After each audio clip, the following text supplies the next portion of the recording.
One of the largest questions left behind after the chaotic events surrounding the lost derelict on the moon LV-426 is who exactly is the pilot of the vessel nicknamed the Space Jockey. From almost all evidence currently available to the project, we have to conclude that this creature is highly likely to be a member of the species known as the Engineers, an ancient race of biological engineers responsible for the creation of the human race. However, there appears to be more to the story. There are significant, yet hard to recognise clues that could allude to another master race, even more ancient and far more mysterious than the Engineers, once at play across the middle heavens, and possibly into the further reaches of our galaxy. So to begin with, we should first look at why the Engineers have been largely attributed to the derelict craft, its long rest, and the dangerous cargo that it harbours. It's easy to see why so many studying the events surrounding it have made the connection to the Engineers.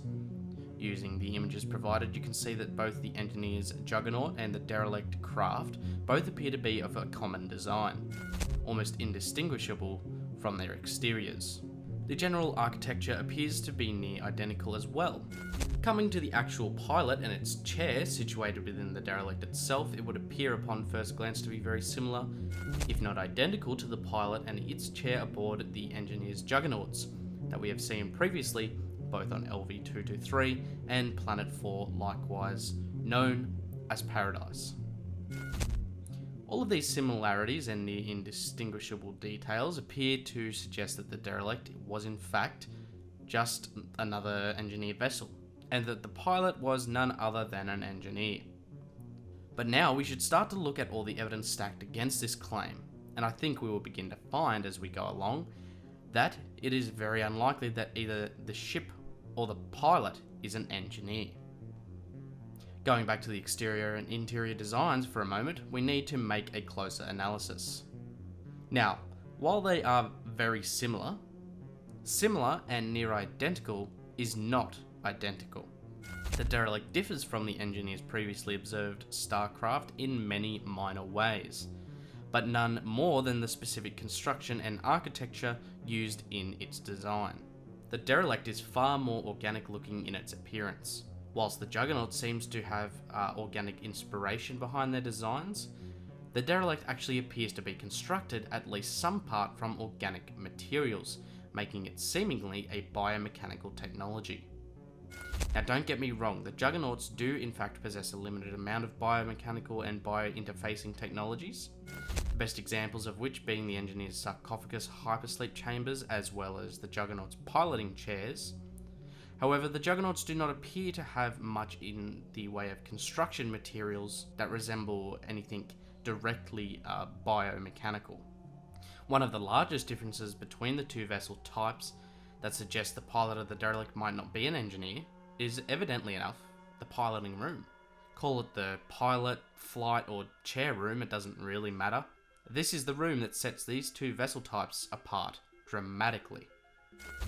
The flight room of the derelict is much larger than the juggernauts. Whilst the juggernaut really only accommodates enough room for its pilot's control chair and surrounding navigating seats situated around the chair's raised platform, the derelict, in contrast, has a chair room that is much more spacious. There is a lot more room surrounding the raised platform holding the Space Jockey's pilot chair, and as well as this, the roof of the room is much higher and the chair itself would appear to be much larger than that of the juggernauts.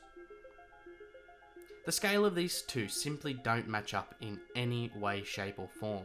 There is a difference between everything and the chair room's designs are very different. Aside from this, the derelict's chair room is completely absent of any engineer sarcophagus or any navigator seating around its platform like with the juggernaut. This would seem to suggest that whoever does pilot this particular type of vessel has no need for hypersleep and has no need for additional navigators. They are able to perform all of these tasks within the chair. Speaking briefly to the exterior of the vessel, we can observe that the actual shape of each craft is slightly different as well. While both craft appear to have a roundabout horseshoe shape, the Juggernaut would appear to take a much more curved, rounded design, as opposed to the Derelict's straighter form.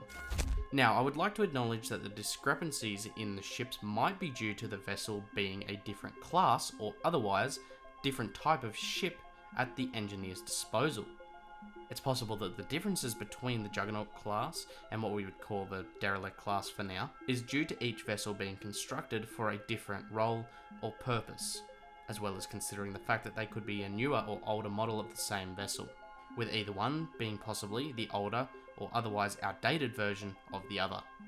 An important counterpoint to this suggestion, though, can be made when explaining the pilot of the Derelict itself. This is where most of the largest discrepancies come from. The pilot, colloquially known as the space jockey of the derelict vessel on LV-426, is a colossal being. When comparing it to the size of the engineers, it dwarfs even them, and their own version of the pilot chair of their respective vessel. As such, it makes it hard to believe that such a relatively small creature, such as an engineer, could actually be within what appears to be the space jockey exosuit. As such, many theories within the project have developed, going as far to suggest that the space jockey exosuit is not a suit at all, and in reality, an exoskeleton. The skeleton of a biomechanical creature far superior in bioengineering and spacefaring capabilities to that of the engineers. I believe that the pilot on LV-426 and the vessel it is piloting is not only not an engineer vessel, but something we are yet to see across the middle heavens entirely. Now, if we're going to go with the theory that there are two factions, we need to ask the question, why are there so many similarities between these two factions? Well, I want to quote a conversation between the late Dr. Holloway and Elizabeth Shaw in order to give my opinion about exactly what the space jockey could be. After the two archaeologists aboard the USCSS Prometheus discovered that engineer DNA was identical to and predated that of humanity's, meaning they were directly connected to our creation and origin of a species, an interesting exchange of dialogue was recorded to the ship's log. Dr. Holloway suggested that Dr. Shaw should take off her father's cross, depicting the sacrifice of Jesus for humanity across various religious beliefs. Shaw asked why he would suggest such a thing, with his response being, because they made us. Obviously a reference to the engineers. Shaw counters this with a simple yet thought-provoking response. And who made them? Now, it's apparent that Shaw was likely referring to that of an omnipotent god himself. However, I and many at the project would like to interpret this in a different way. If the line of creator and creation has persevered for so long throughout the cosmos, then it's not a stretch to believe that the engineers themselves might have originated from an even earlier, mysterious race of ancient individuals. We at the project have begun to find this even more feasible as new discoveries are made about the engineers' cultures and technology. We see that the derelict on LV-426, while like an engineer vessel, would also appear to have many noticeable differences, possessing more biomechanical technologies and presumably another alien organism as its pilot entirely. Is this space jockey something else entirely? Some ancient and masterful race of the engineers? Something that created them, ruled over them, and taught them to build and create similar technologies to their own?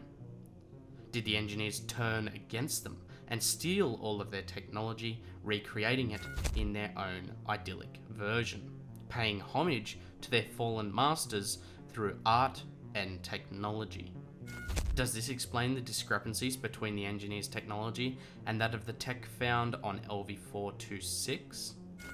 For now, we have hoped to answer the question of whether the space jockey on LV-426 is an engineer or not, giving you all the possibility and the thought that it may not be. In a future data log, we hope to compile enough information to explain who this mysterious star pilot race could be, if they exist at all. But unless the derelict's location is discovered once again after the location was lost after the Hadley's Hope incident, and put under study once more, it's unlikely we will get definite answers to this question anytime soon. Before you go, I wanted to let you know about the ACHERON Colonial Marketplace, the one-stop shop for all Project ACHERON merchandise. All proceeds go to fund our future endeavours under the project, so if you want to support the channel and look good doing it, pick up some ACHERON merch. But what other data logs would you like to see? If you have any ideas or have any questions to be answered, please leave them in the comments or contact me directly through the Project ACHERON Discord. If you enjoyed today's segment, please leave a like and share the video. And if you really want to support what we do here and gain access to a bunch of awesome rewards, consider becoming a Project ACHERON channel member, like Project Director Chris Dasinger and team member Raunchy. I hope to see you all here again very soon, but until then, this is the ACHERON Project signing off.